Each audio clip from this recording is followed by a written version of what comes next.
करें शुरू। बेटा मैं आपसे पहले बताया आपको, सबसे पहले हमने क्या पढ़ा, सेट के बारे में पढ़ा, सेट के बारे में पढ़ा, कल आए थे आप, परसों भी आए थे। ठीक है, मैंने आपको पूरा सेट,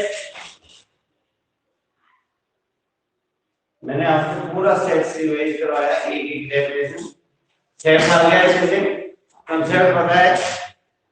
ठीक है बेटा, वेरियस टाइप्स ऑफ सेट्स हैं, सेट है, various types of set, subset में जो भी था आगे group of presentation, intersection component वगैरह, लॉ से आइडेंटिटी लॉ, आइडेंटिटी लॉ और डिमॉर्गन्स लॉ पे क्लोज किया था हमने। ये आपका सेट खत्म हो गया था। सेट के बाद हमने काम किया था कार्टेशियन प्रोडक्ट, कार्टेशियन प्रोडक्ट किया था, कार्टेशियन प्रोडक्ट एंड रिलेशंस जो दूसरा चैप्टर था हमारा प्लस 1, इसके बारे में हमने बात की थी। इसमें मैंने आपको कार्टेशियन प्रोडक्ट बता दिया था। जब तक आपको ये प्लस 1 का क्लियर नहीं होगा, रिलेशन समझने में प्रॉब्लम आएगा। कल हमने स्टार्ट किया था रिलेशन पे, हम पहुंचे थे तो मैंने कहा था रिलेशन क्या चीज है। नोट्स आपके पास है, लिखे हैं आपने, लिखे हैं बेटा। हमने कहा था relation, the word relation here has same meaning as usual in our daily life. उसका रिलेशन वही चीज है जो हमारे क्या रिलेशन होते हैं, भाई है, बहन है, माँ है, बाप है, पत्नी है, पति है, ऐसे ही होंगे या नहीं। ठीक है, जैसे यहाँ भी रिलेशन ऐसा ही होता मैरिज स्टूडेंट ऐसे, जैसे इज ब्रदर ऑफ, मैं लिख नहीं रहा हूँ डेफिनेशन, बेटा समझाऊंगा ही है ना, is brother of, is father of, ऐसे ऐसे हमारे पास यहाँ रिलेशन है। To explain this, we will first consider the relation and illustrative example. होता है, इसके लिए हम सबसे पहले एक एग्जांपल लेंगे, उसके बेस पे आपको समझाएंगे। ठीक है, तो हमने कहा था जैसे एक सेट ए ले लिया आपने, हमने कहा एक सेट ए ले लिया, ए में ले लिया आपने राम, कल क्या लिया था ना ये, लक्ष्मण, भरत, शत्रुघ्न। तुम्हें पता होना चाहिए इनकी वाइफ के नाम क्या थे, राम की सीता था, भरत की उर्मिला था, और लक्ष्मण की उर्मिला था, भरत की मांडवी था, और शत्रुघ्न की श्रुत कीर्ति था, श्रुत कीर्ति था। अब देखिए रिलेशन क्या है, रिलेशन होता है और relation from set A to B is subset of A Cartesian.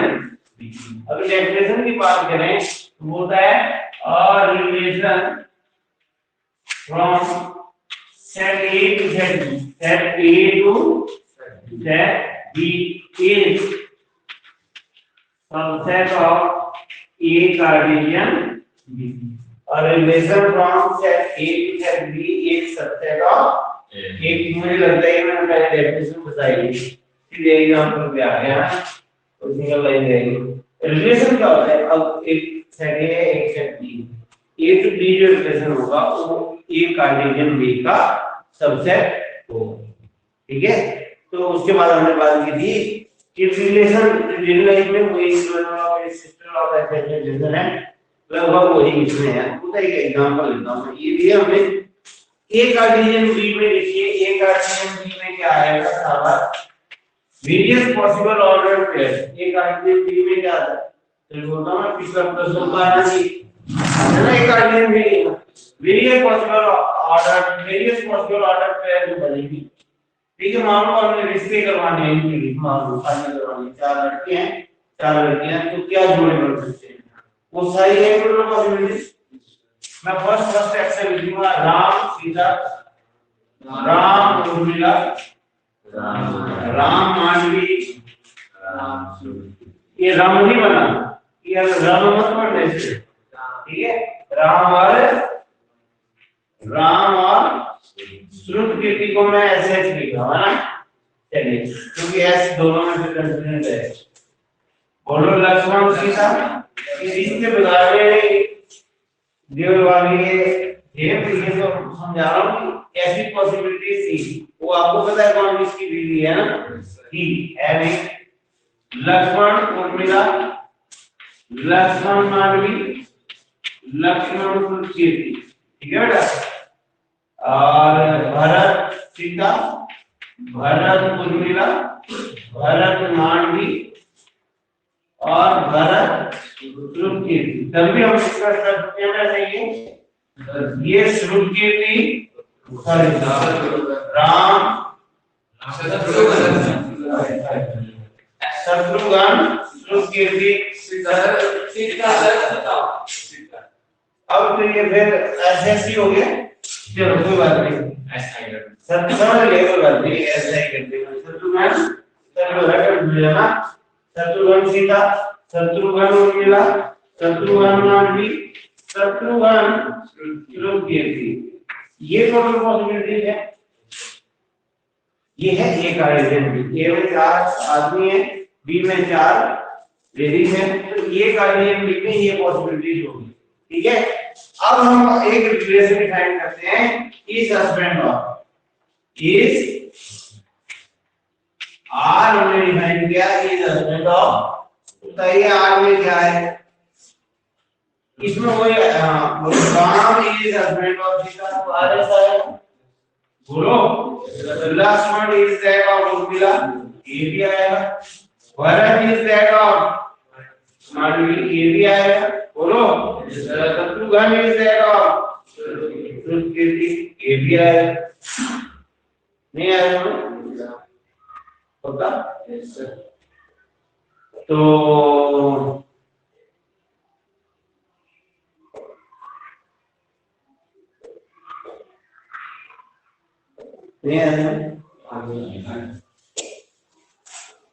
Relation है ये बेटे।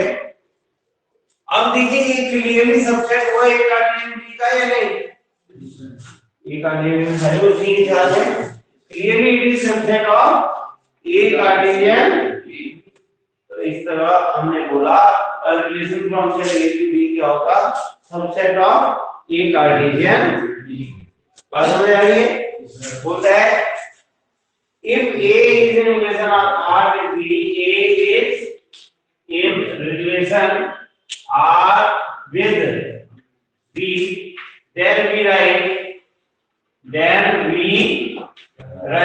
A R B as a reference, A capital R B, A is in relation R with B, क्या हम लिखते हैं, A B belongs to R, A B belongs to R का मतलब A is in relation R with B, domain, codomain and range, क्या है बेटा।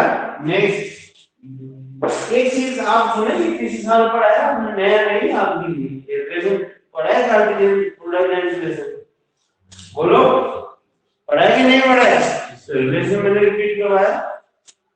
Domain क्या होती है, एक रिलेशन की डोमेन क्या होती है, कोडोमेन क्या होती है और रेंज क्या होती है।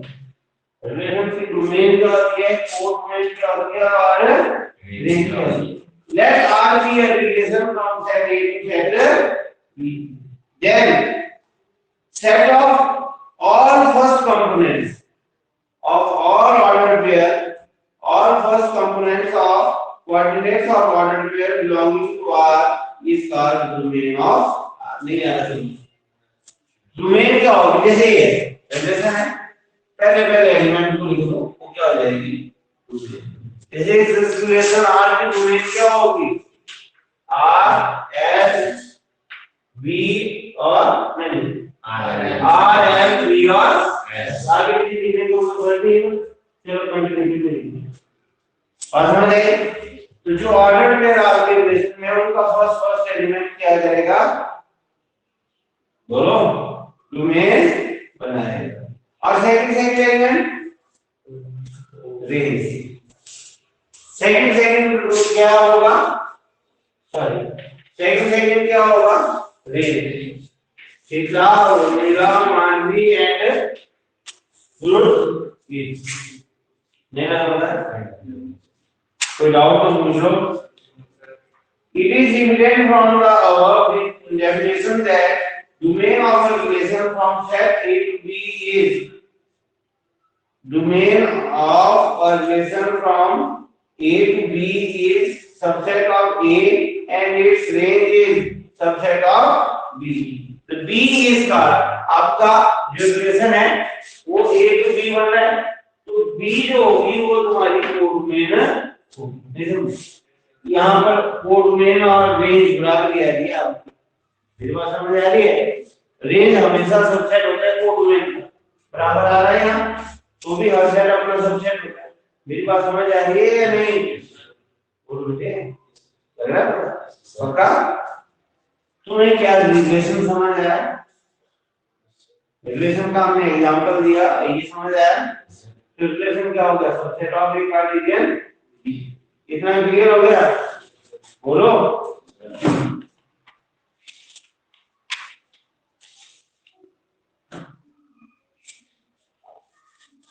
ठीक है,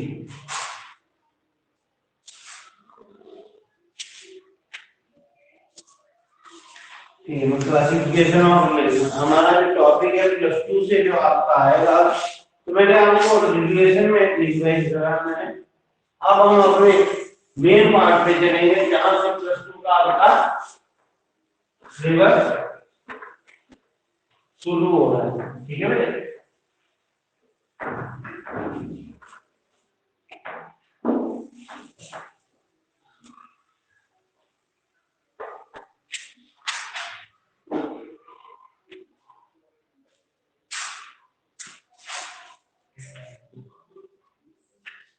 क्लासिफिकेशन ऑफ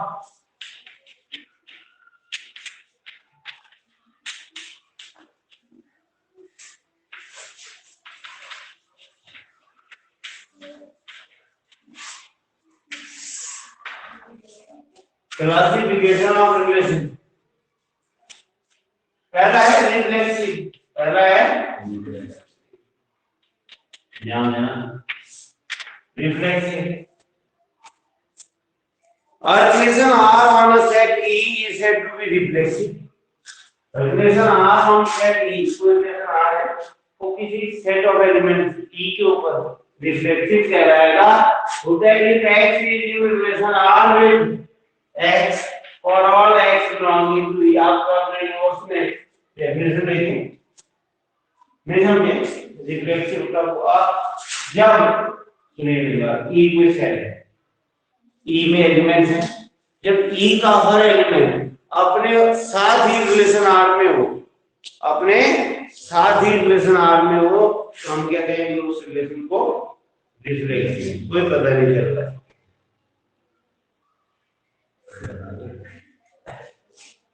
देखिए मैं फिर से रिपीट कर रहा हूँ, relation R is said to be reflexive on a set E if X is in relation R with X for all X belonging to E। मतलब क्या हो गया इनका? E कोई सेट है, R कोई रिलेशन है, ठीक है? अब X कोई एलिमेंट है E का, अब E का हर X अपने ही साथ रिलेशन R में है, तो हम क्या कहेंगे? बोलो। Relation R is reflexive. या दूसरे तरीके से कहूं तो बोलता है relation R is said to be reflexive on any set E if every element of set is in relation R with itself। जब तक मैं एग्जांपल नहीं दूंगा तब तक तुम्हें समझ नहीं आएगा। जैसे एक रिलेशन है E is equal to, बोलो। अब आप E कोई भी सेट ले लीजिए, हर एलिमेंट अपने इक्वल तो होगा। 2 is equal to 2, 3 is equal to 3 is equal to, बोलो रिफ्लेक्सिव है कि नहीं? समझो बेटे, यही है क्वेश्चन तुम्हें आगे आएगा। ये सिचुएशन दी जाएगी तो करो ये रिफ्लेक्सिव है या नहीं है, सिमेट्रिक है या नहीं। नहीं लगा पता? है reflexive. is equal to is congruent to है, congruent पता है? congruent डुप्लीकेट होता था उसका फोटोस्टेट कॉपी, है ना?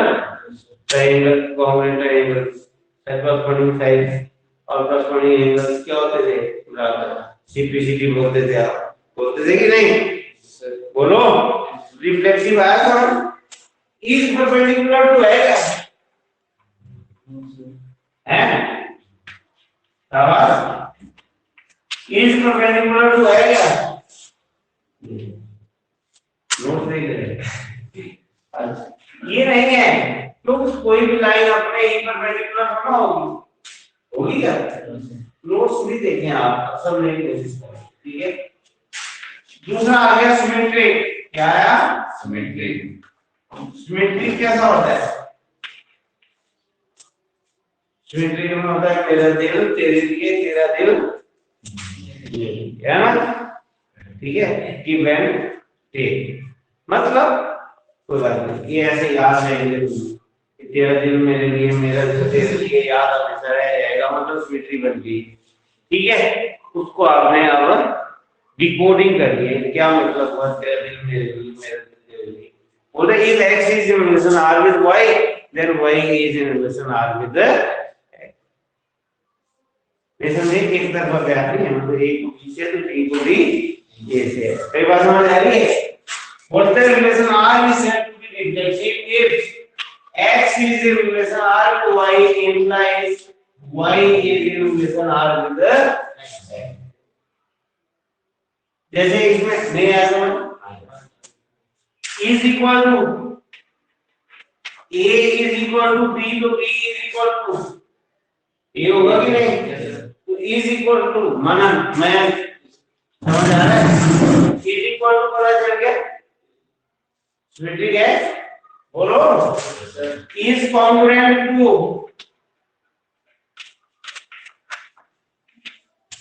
is congruent to भी सिमेट्रिक है। ये b के congruent है तो b भी a के congruent होगा। अच्छा, is perpendicular to, रिफ्लेक्सिव जी नहीं पर सिमेट्रिक है। a b के परपेंडिकुलर है, b भी a के परपेंडिकुलर होगा। समझ गए? अच्छा जरा बताओ, is brother of is brother of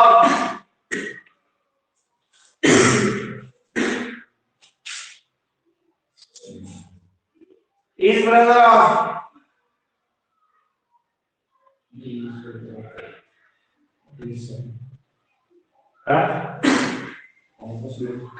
है ए बी का भाई है तो बी ए का भाई है। ये कहो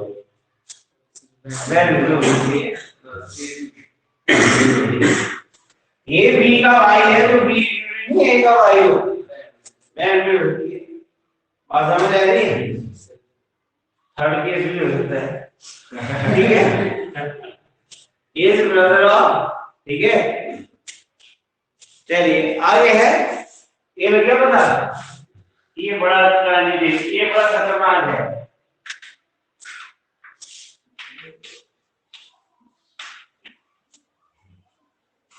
ये बड़ा खतरनाक है, बोलता है एक रिलेशन आर जो है ट्रांजिटिव कब कहलाता है? When A is in relation R with B, A is in relation R with B, B is in relation R with C,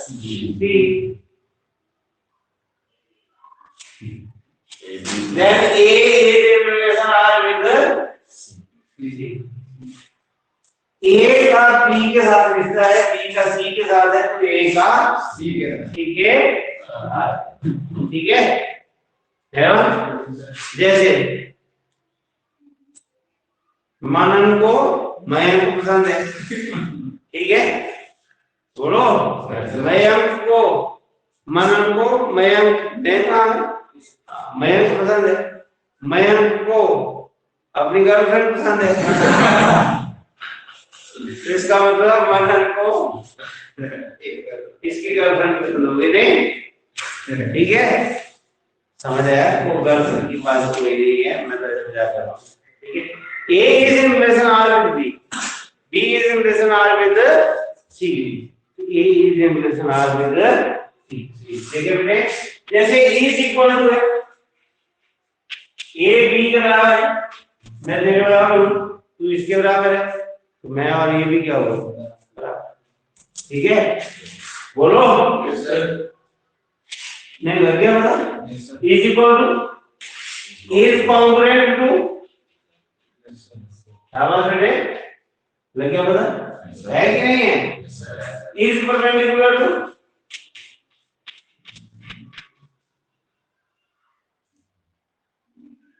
A B के परपेंडिकुलर है, बी ए बी के perpendicular है, A B के perpendicular है, B C के perpendicular है, तो क्या ए और सी परपेंडिकुलर है, ए इज परपेंडिकुलर टू बी और बी किसके परपेंडिकुलर है, ठीक है, तो वो ऐसे ही आएगी। बोलो तो ए और सी क्या हुई, नहीं बेटे ए और सी पैरेलल नहीं हुई, कहां है, नहीं समझे, करके देखो, it is not the case.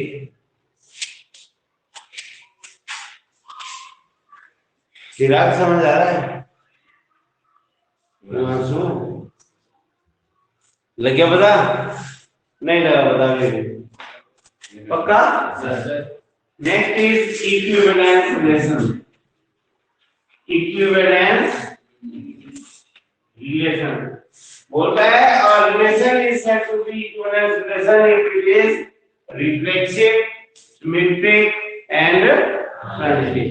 Relation और जो है इक्विवेलेंस रिलेशन कहलाएगा अगर ये रिफ्लेक्सिव भी है, सिमेट्रिक भी है और ट्रांजिटिव भी है, तीनों चीजें हैं उस इक्विवेलेंस रिलेशन। आपको क्वेश्चन आएगा whether it is equivalence relation or not, then you have to check whether it is reflexive, whether it is symmetric, whether it is नहीं आ रहा समझ, बोलो फिर से बोलिए। रिफ्लेक्सिव में अपने ही ऊपर, सिमेट्रिक में ये बैठे, ठीक है, ए बी के साथ, रिफ्लेक्सिव में ए के साथ रिलेशन आर में है ना, और सिमेट्रिक में ए बी के साथ है तो बी बी ए के साथ, और ट्रांजिटिव में ए बी के साथ, बी सी के साथ, ए सी के साथ। ये बड़ा कुछ हो रहा है इसमें लगाया, इसमें लगाया फार्मूला, ए बी के साथ, बी सी के साथ, ए सी के साथ, है ना, ठीक है। मैं कैसे दोस्तों से बच गया हूँ,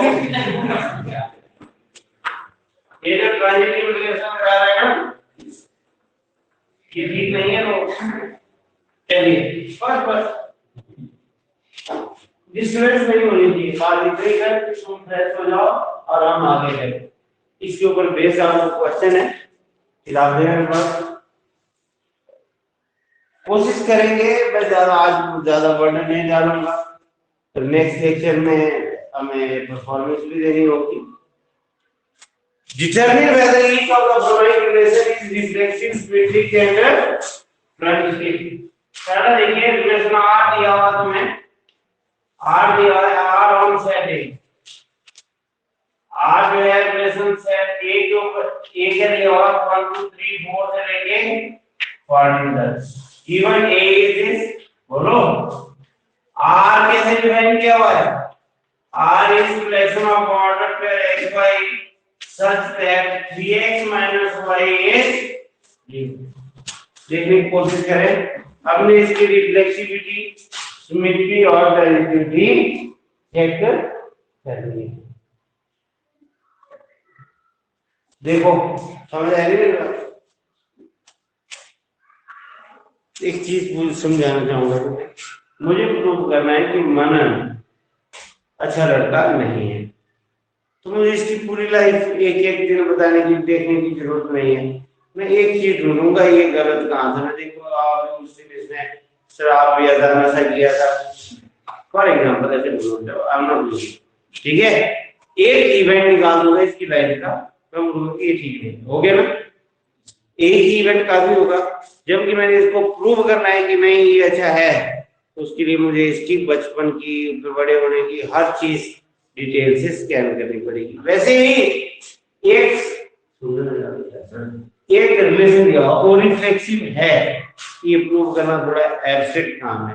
रिफ्लेक्सिव नहीं है वो एग्जांपल देके हो जाएगा। पर एग्जांपल देके मैं तेरे को बुरा शो कर सकता हूँ, अच्छा नहीं शो कर सकता। मैं बोलूंगा कि देखो उस दिन इसने गलत काम किया, तो बोलेंगे ऐसा लड़का नहीं है, ठीक है रिजेक्ट हो जाएगा। बोलो एक दिन मैं बताऊंगा उस दिन इसने ऐसा काम किया तो ऐसा लड़का है, वो कोई नहीं मानेगा। समझे मेरी बात? जो हमने रिफ्लेक्सिव प्रूव करना है कि रिफ्लेक्सिव है, तो एग्जांपल देके काम नहीं चलेगी। अगर है तो प्रूव करना ही है, नहीं है तो एग्जांपल से काम चलेगा। समझ आए कि नहीं? अब ये रिफ्लेक्सिव है कि नहीं तुम्हें कोई समझ नहीं आ रही? आइए शायद एक दो मिनट नहीं है, जैसे मैं एक चीज बोलूं तो therefore आर क्या होगा? एक्स वाई किसको बिलोंग कर रहे हैं तुम्हारे? ए को। अगर ए एक्स 1 है ना, तो वाई कितना हुआ तुम्हारे पास? इसका मतलब वो वाई इज 3x। तो समझने की कोशिश करो, ठीक है? सॉल्यूशन बढ़ता है इंटरनेट क्वेश्चन हमसे, ठीक है? लिखना कोई बड़ी समस्या नहीं है, जो लैंग्वेज अच्छी लगे वैसे लिखना, ठीक है? अब मैं इस आर को एक सेट ले लिया, उसके ऊपर आर डिफाइन किया, ठीक है? कि आर में वो ऑर्डर पे एक्स वाई आता है जहां 3x - y कितना होता है 0। तो मैं आर लिखना चाह रहा हूं, अगर इसमें 1 आएगा तो y कितना आएगा 3।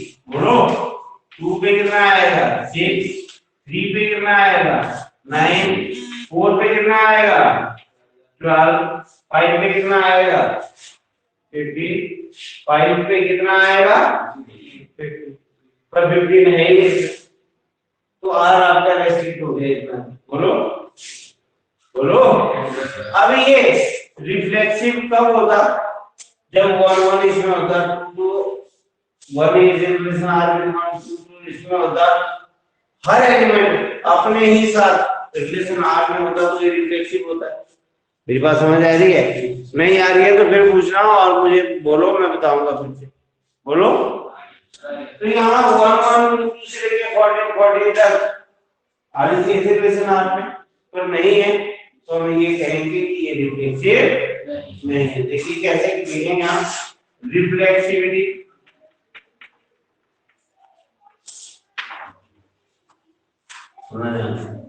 Since 1 1 2 2 etc. do not belong to R, therefore it is not reflexive. It is not reflexive. Reflexive. It is not reflexive. नहीं आया समझ? बोलो। क्लियर हो गया? अब जो क्वेश्चन जैसे अच्छा लगेगा लैंग्वेज में वैसे करेंगे, है ना? सिमेट्री कैसे करेंगे? सिमेट्री में भी देखो, सिमेट्री कब होता है? जब 1 3 बिलोंग कर रहा है तो 3 1 से होना चाहिए था। बोलो 2 6 है तो 6 2 भी होना चाहिए था, 3 9 है तो 9 3 भी होना चाहिए था, 4 12 है तो वो तो कोई नहीं है। बोलो 1 3 belongs to R but 3 1 do not belong to R, therefore it is not। नहीं आ रहा समझ, थोड़ा सा टाइम लगेगा, आएगा जरूर। और अच्छा मजेदार है, इंटरेस्टिंग है, बोरिंग तो है नहीं। आ रहा समझ? बोलो रिफ्लेक्सिविटी सिमेट्री और ट्रांजिटिविटी।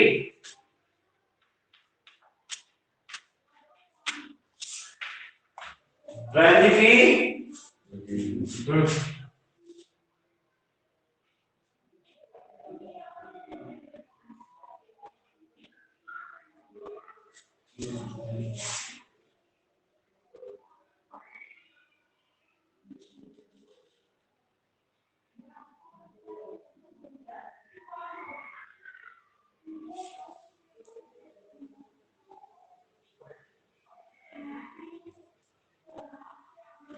ट्रांजिटिविटी कैसे लगेगा? मतलब कैसे होगा? 1 3 को बिलोंग कर रहा है, 3 9 को कर रहा है, पर 1 9 को नहीं कर रहा है। जब किस गया ये एक एग्जांपल है कि ये नहीं कर रहा। समझे? ट्रांजिटिव कब होगा? जब हर एक के लिए शो करेगा। तो एक एग्जांपल शो करूंगा कि यहाँ नहीं है, बोलो बोलो क्लियरली, क्लियर हो रहा हो, लिखन क्लियरली है ना। Clearly what thing belongs to R, C9 belongs to R, but 1 9 do not belong to R. Therefore it is not transitive. कल मैं निजन प्रदीप की किताब लेके आना जब क्लास लगेगी है ना, पहले आगे किताब में आना है नीचे हो गए हैं नॉर्मल बिरादरी से बोलो। अब बोलिए दूसरा क्वेश्चन क्या था हमारा।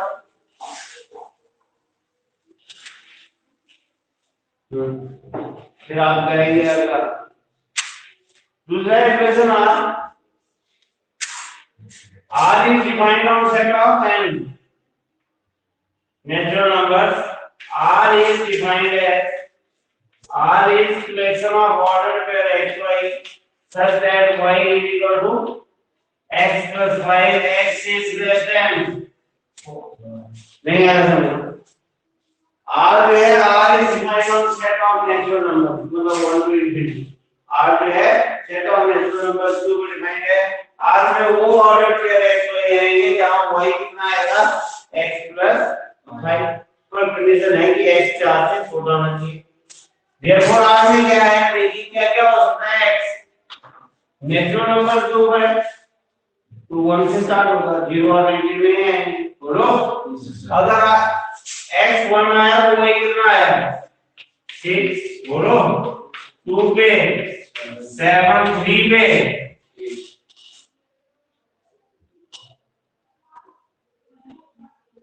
3 पे 8 बस ये आएंगे कोई और आएगा। तो आप आर को डिफाइन करना सीखो। किस हिसाब की है क्वेश्चन आपने नहीं अगर याद आ रहा है तो आज शाम को घर जाके पिछली कोई वीडियो देख लेना इंटरनेट से, ठीक है, या अपनी काफी देख लेना कैसे लिखते थे क्वेश्चन आप डिफाइन करते थे।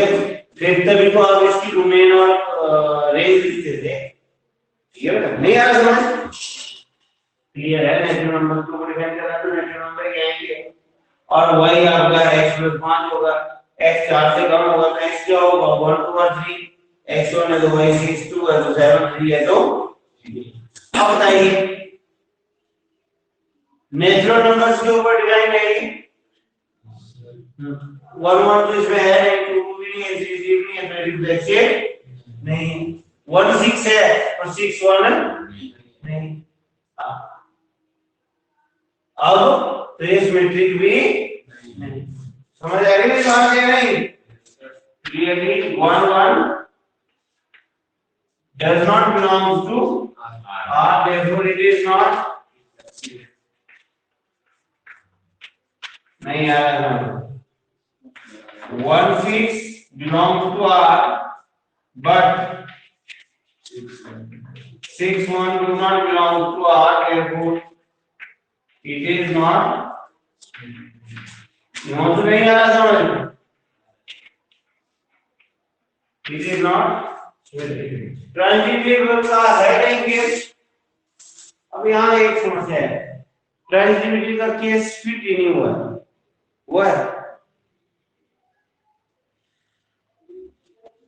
यहाँ है 1 6 से 6 के साथ कोई है नहीं, 1 2 7 के साथ तो 7 के साथ आगे से कोई नहीं स्टार्ट हो रहा है, 3 8 के साथ है पर 8 से कोई बिगिनिंग नहीं हो रही। मेरी बात समझ आ रही है। सिंस तो ये ट्रांजिटिविटी के बारे में कुछ नहीं बता रहा है, कहीं चैलेंज नहीं हो रही है। Since transitivity is not challenged anywhere therefore it is transitive. मेरी बात समझ आ रही है। Since transitivity is not challenged, proper language का लिखा हुआ है इसमें है ना, is not challenged, therefore it is not, it is sorry it is transitive। देखा आंसर में क्या लिखा है, transitive लिखा है नॉट transitive, इसमें कंफ्यूजन है पर्टिकुलर transitivity के केस में है।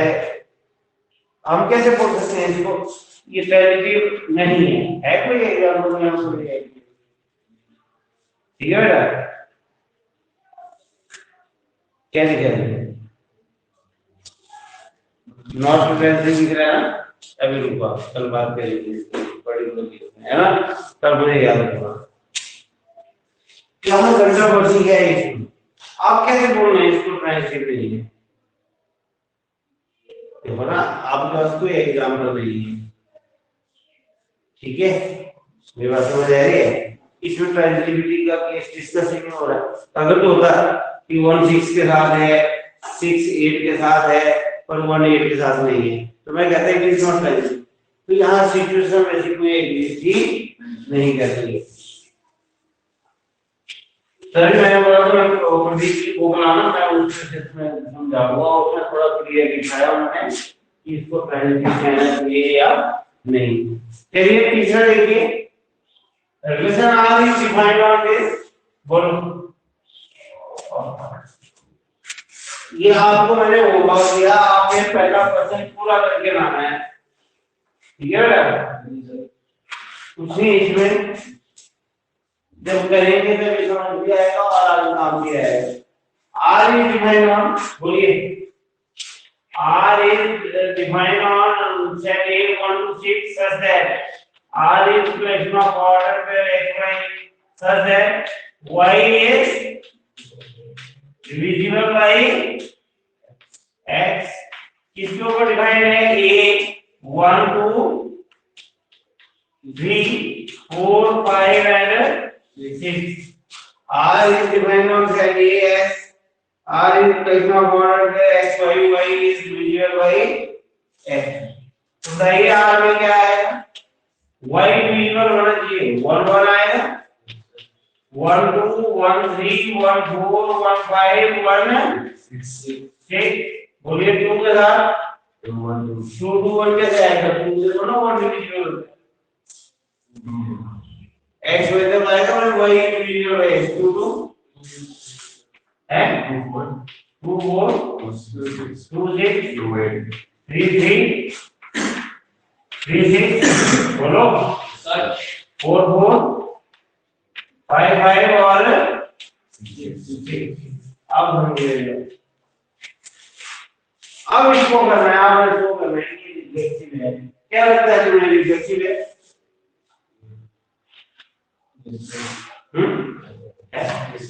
है सिमेट्रिक है,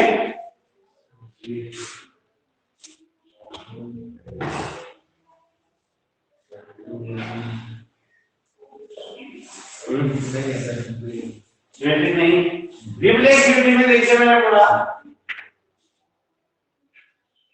देखिए x belongs to R if x is divisible by x,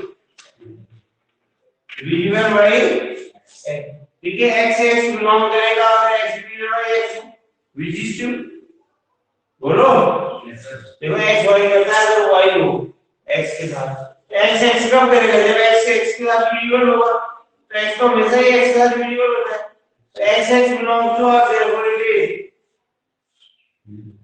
reflexive, देखो मुझे हर एलिमेंट अपने ही साथ रिलेशन R में है, बोलो अगर ऐसे नहीं समझ आता है तो तुम लिख सकते हो, देखो एक के ऊपर डिवाइड है तो since 1 1 2 2 3 3 4 4 5 5 and 6 6 belong to R therefore it is reflexive, नहीं आ रहा समझ, अब कौन सा चाहिए क्यों, तो मैंने कहा जब स्टेटमेंट प्रूव हो रही होगी तो एग्जांपल से बचना है, एग्जांपल को कोशिश करना तभी दें जब आपका यहाँ पर एग्जांपल नहीं वो भी क्लियर होगी सिचुएशन, जितने ये एलिमेंट है उन सब वो सभी आपस में रिलेशन R में है, बोलो तो ऐसे belong to R if x is divisible by x which is true for all x belonging to A, therefore it is reflexive, symmetric, x y belongs to R, this implies y is divisible by x ये example दे दो आप, यहाँ पर split है तो इसको छोड़ो, जो तुम्हें अच्छा लगे। ये बोलो ये गलत है। मैं लिख रहा था x y belongs to R under y is divisible by x, but this doesn't mean that x is divisible by y. Therefore y x do not belongs to R. देखिए मैं लिखा हुआ है, मैंने निकाल दिया था कि मैं लिखा था x y belongs to R. This implies y is divisible by x, but this do not imply that x is divisible by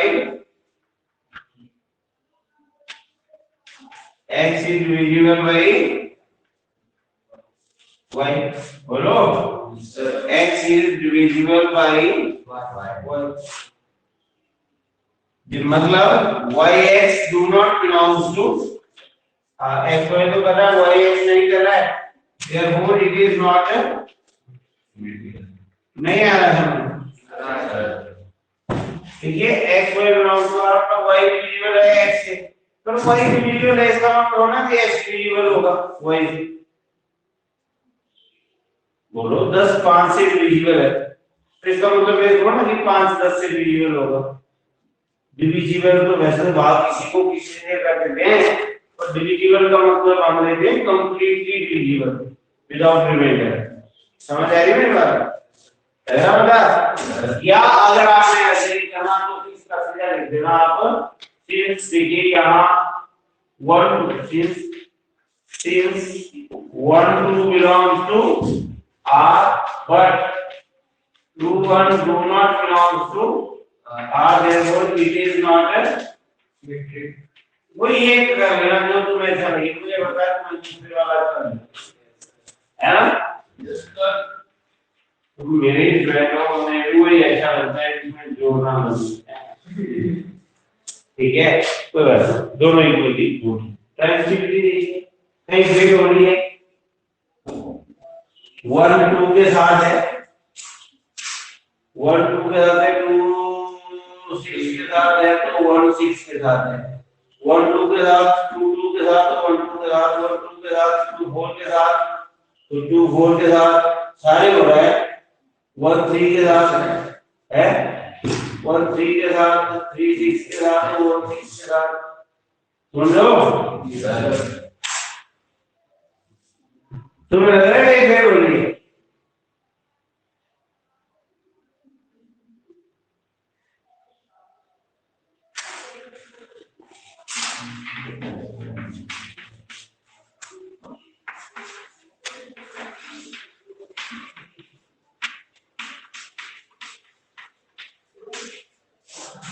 तो अपनी बेस्ट लैंग्वेज लिखना बहुत ही रास्ता यह आ गया ना, क्या हो गया क्यों इतना सुन।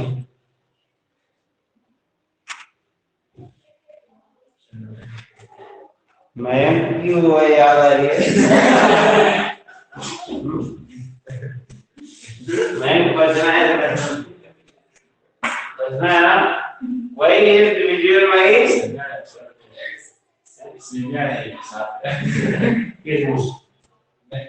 आगे रहेगा एक बड़ा चाक करे ए बी सी। चलो इसमें एक बात सुनाइए, सुनो y is divisible by x, y divisible है, बोलो तो इसका मतलब क्या हुआ? देखिए y divisible by x है, तो y मतलब क्या हो जाएगा? मल्टीपल ऑफ x है ना। देखो एक चीज देखिए आप, 30 15 से डिविजिबल है, 15 5 से डिविजिबल है, तो 30 भी 5 से डिविजिबल होगा ही होगा। ऐसी भाई मैं इसको कोशिश कर रहा हूँ थोड़ा ध्यान अच्छे से लिखने की। x y belongs to R, y is divisible by x, मतलब y मल्टीपल ऑफ x है। बोलो y z belongs to R, y z belongs to R, this implies बोलो z is divisible by y This implies Z is NY, M ऊपर लिख दिया था, ये multiple of X है, ये मल्टीपल ऑफ Y होगा, बोलो। Therefore Z लिखना होगा, N और Y की जगह कितना हो जाएगा, MX because of 1, बात समझ आ रही है? Z is Mn times X, मतलब Z is scalar multiple of X, बोलो। Therefore Z is divisible by X, बोलो। Therefore Z is, नहीं आ रहा है समझ है? Z is divisible by X, therefore X Z belongs to X Y belong कर रहा था तो Y MX हो गया, Y Z belong कर रहा था तो Z NY हो गया। मैंने इसमें Y की वैल्यू रख दी MX, तो मेरे पास Z आ गया MNX, तो मतलब Z क्या आया, स्केलर मल्टीपल ऑफ X, तो इसका मतलब Z क्या होगा, X से डिविजिबल होगा, बोलो। Z X से डिविजिबल होगा तो X Z belongs to R, therefore it is transitive. एक क्वेश्चन आएगा उसमें इसका टेबल, ठीक है बेटा, बाकी कल करेंगे नेक्स्ट। आप इस फर्स्ट क्वेश्चन को कंप्लीट करने की कोशिश करें, है ना, ठीक है बेटा।